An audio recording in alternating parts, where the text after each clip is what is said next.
On the 25th of October 2016, a little girl is rushed into the Brits emergency room by a man and woman. They claim that she has suddenly collapsed whilst watching TV. The paramedic on scene, however, realizes that rigor mortis has already set in, and so the inquiries begin. The true story of what had led to this moment was far more nefarious and disturbing than anyone could imagine. This is Poppie van der Merwe's story, and this is day 4 of 16 days of activism against gender-based violence. On the 9th of August 2013, Louisa Cornelia Susanna van der Merwe was born. She was named after her mother, but she was given the nickname Poppie because she looked like a little doll. Unfortunately, her life was to come to a tragic end when she was only 3 years old. Poppie had older siblings, and her father, Christo, loved her dearly. However, he wasn't winning Best Dad or Husband of the Year award anytime soon. He was manipulative and abusive. Poppie's mother had a difficult childhood, and she was used to abuse, but things escalated with Christo to the point where she took out a protection order against him. She then proceeded to leave him and move her children to Oranje, where her mother lived. Poppie was around 1 year old at the time, and it was in Oranje where most of the abuse would occur. For those not aware, Oranje is a semi-autonomous Afrikaner town located along the Orange River in the Karoo region of the Northern Cape. It is often making the headlines and in the media for many reasons, but that is for another day. Louisa worked in the local grocery store, and soon she met Kobus Kokemoor, and they were a match made in hell. Poppie was basically being raised by her older sister, who she even called Ma during this time. A very short while later, Kobus and Louisa would get married in September of 2015, and immediately Poppie's older sister was told to leave the home. And that's when things took a turn for the worst for little Poppie, who was now without her protector. Over the next weeks, neighbors would hear and often report the little girl screaming in pain after being punished for not being in control of her bowel movements or any other reasons really. She was only 2 years old. On one occasion, a neighbor would attest to how Poppie and her older brother were sprayed with a hose pipe and left drenching outside in the cold for 20 minutes because Kobus decided that they had to be punished.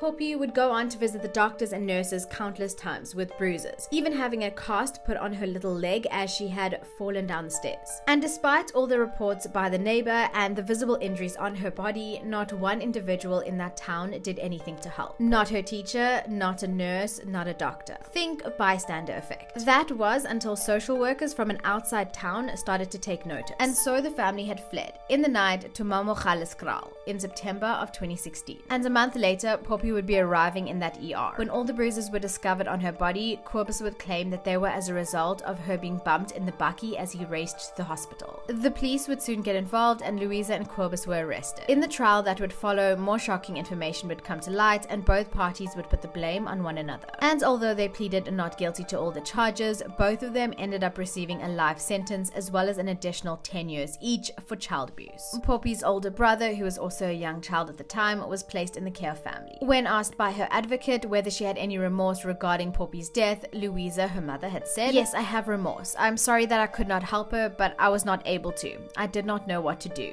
Please believe me." To this day, we do not know the truth of what actually happened to Poppie. What we do know, though, is that for the duration of Poppie's short life, she was failed, time and time again, not only by the authorities who had a role to play in her safety, but by the people who were supposed to be her caretakers. She was failed by the woman who gave her life. For the full analysis of this case, where I chat psychological theories and far more details, check out my YouTube channel, Bella Monsoon.